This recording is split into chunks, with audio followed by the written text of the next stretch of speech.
Hello and नमस्कार। मैं doctor कंचन, senior consulting physician इन Bharat homeopathy. आज के वीडियो में आप सभी का स्वागत करती हूँ। आज मैं आप सभी से डिस्कस करने वाली हूँ कि आखिर अस्थमैटिक जो पेशेंट होते हैं उनको सांस लेने की परेशानी ज़्यादातर रात में ही क्यों आती है। आखिर ऐसा उनके साथ क्या होता है कि सिर्फ रात में ही उनकी सारी परेशानियाँ बढ़ जाती है, जैसे कि सांस लेने की तकलीफ, खांसी, म्यूकस बहुत ज़्यादा बनना और साथ ही साथ सीने से आवाज़ आना। अब ये सीने से आवाज़ कैसे आती है? बिल्कुल रैटलिंग साउंड जैसे घड़ घड़ की आवाज़ आती है। आखिर ये क्यों हो रहा है? क्यों अस्थमा पेशेंट की परेशानियां खासकर रात में ही बढ़ती है?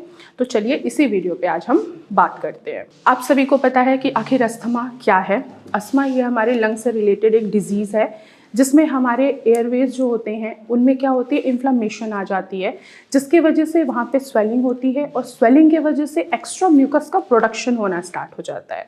अब ये एक्स्ट्रा म्यूकस का प्रोडक्शन क्यों हो रहा है? क्योंकि जो हमारे गले के पास जो थिन लेयर होती है म्यूकस का, उसका काम होता है हमें बीमारियों से प्रोटेक्ट करना। लेकिन जहाँ एयरवेज क्या हो गई है, स्वेल हो गई है, तो म्यूकस का प्रोडक्शन क्या होगा, बहुत ही ज़्यादा होना स्टार्ट हो जाता है, जिसकी वजह से पेशेंट को सांस लेने की तकलीफ होती है, कफ होता है, बलगम बनता है और साथ ही साथ सीने में उनको जकड़न महसूस होती है और घड़ घड़ की आवाज़ आती है। तो अब बात आती है कि आखिर अस्थमैटिक पेशेंट जो हैं, यानी कि जो दमा के पेशेंट हैं, उनको सारी तकलीफ़ें आखिर रात के समय में ही क्यों आती है? सांस उनका क्यों फूलने लगता है? जब भी कोई व्यक्ति रात के समय में सोता है तो हमारा जो लंग्स है वो एक्सपेंड होने लगता है पीछे की तरफ, जिससे पूरी तरीके से हमारा लंग्स जो है वो खुल नहीं पाता है और हमें ऑक्सीजन जो है वो प्रॉपर तरीके से नहीं मिल पाती है, जिसके वजह से पेशेंट को सांस लेने की तकलीफ बढ़ने लगती है। पेशेंट घबराना स्टार्ट कर देता है, वो पसीना पसीना हो जाता है, खांसी बहुत ज़्यादा आती है और खांसी जो आएगी वो पेशेंट को ज़्यादातर क्या आएगी, पहले सूखी खांसी आएगी, देन साथ ही साथ म्यूकस भी बनना स्टार्ट हो जाएगा। तो रीज़न यही है कि जो हमारा लंग्स है रात के सोने के टाइम पे वो पीछे की तरफ एक्सपेंड होना स्टार्ट हो जाती है, जिसके वजह से क्या हो, प्रॉपर लंग्स की जो ऑक्सीजन की रिक्वायरमेंट होती है हमारे लंग्स को, वो प्रॉपर नहीं मिल पाती है। इसके वजह से ही अस्थमैटिक पेशेंट को सांस लेने की तकलीफ रात में बढ़ जाती है। ज़रूरी नहीं है कि हर अस्थमैटिक पेशेंट की तकलीफ इसी रीजंस के वजह से रात में बढ़ती है, इसके और भी एक रीजंस हैं। अगर हम दूसरे रीजंस की बात करें कि आखिर क्यों सांस लेने की तकलीफ अस्थमैटिक पेशेंट में बढ़ जाती है, तो वो है हमारे बॉडी में प्रोड्यूस होने वाला हार्मोन्स। अब वो कौन सा हार्मोन्स है? Cortisol hormones. अब इसका काम क्या है आखिर हमारे बॉडी में? कॉर्टिसोल हार्मोन्स का काम होता है कि वो जितनी भी तरीके की बीमारियां हैं उनसे हमें बचाना, उनसे हमें प्रोटेक्ट करना। लेकिन जब यही कॉर्टिसोल हार्मोन जो है सोने के टाइम पे, जब हम रेस्ट पोजीशन पे होते हैं, यानी कि जब हम स्लीपिंग पोजीशन पे होते हैं, जब हम सो रहे होते हैं, तो यही कॉर्टिसोल हार्मोन क्या है, हमारी बॉडी में कम बनना स्टार्ट हो जाता है, जिसके वजह से हमें सांस फूलना स्टार्ट होता है। जैसे अभी मैंने आपको बताया कि कॉर्टिसोल हार्मोन्स का काम क्या है, हमें जितनी भी बीमारियां हैं उनसे हमें प्रोटेक्ट करना, यानी कि हमें बचाना, हमारे इम्यून सिस्टम को भी स्ट्रॉन्ग बनाना। लेकिन जैसे ही कॉर्टिसोल हार्मोन्स का लेवल्स धीरे धीरे कम होना स्टार्ट हो जाता है, जैसे ही हम सोते हैं, स्लीपिंग मोड पे होते हैं, तो हमें सांस फूलना स्टार्ट हो जाता है। ये दो ऐसे रीजंस हैं जिनके वजह से अस्थमैटिक पेशेंट की ज़्यादा परेशानियां केवल रात के टाइम पे ही आती हैं, यानी कि सोने के टाइम पे आती है। अब ये तो रही परेशानियां, क्या रीजंस है ये तो मैंने आपको बता दिया। अब ये रीजंस को कम करने के लिए हम क्या क्या उपाय कर सकते हैं?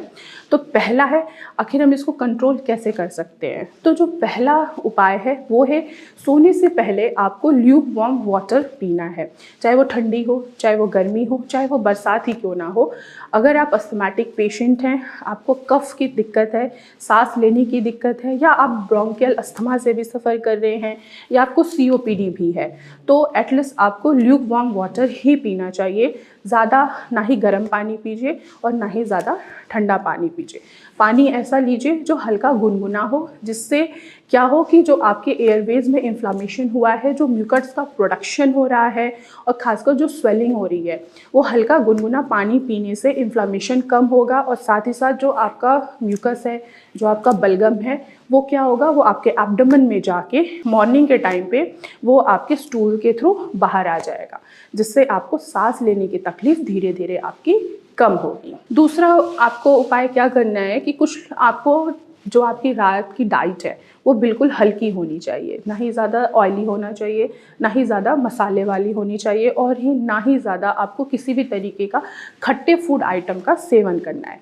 जैसे किसी भी तरीके का खट्टे फूड का आइटम का सेवन करते हैं, जैसे कि अचार हो गया या लेमन हो गया, तो ये क्या करेगा, ये एक्स्ट्रा म्यूकस का प्रोडक्शन करना स्टार्ट कर देगा और रात में आपको खांसी और सांस लेने की तकलीफ बढ़ जाएगी।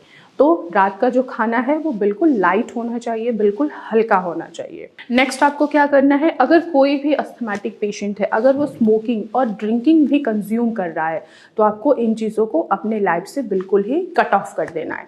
जहाँ ही आप स्मोकिंग या अल्कोहल करके अगर रात में सो रहे हैं, तो क्या होगा, आपके म्यूकस का प्रोडक्शन बहुत ही ज़्यादा होगा। जो ऑक्सीजन आपके लंग्स को रिक्वायरमेंट है वो क्या होगी, वो और भी ज़्यादा कम होती चली जाएगी, जिसके वजह से आपको अटैक आने के चांसेस बढ़ जाते हैं। तो स्मोकिंग और ड्रिंकिंग भी आपको अवॉइड करना है। तो मैं आशा करती हूँ कि आज आप सभी को समझ में आया होगा कि आखिर सांस लेने की तकलीफ रात के टाइम पे ही क्यों बढ़ जाती है, अगर बढ़ती है तो इसको कैसे कंट्रोल किया जा सकता है। तो आज की वीडियो में बस इतना ही, फिर मैं मिलूँगी नेक्स्ट वीडियो में। तब तक के लिए धन्यवाद।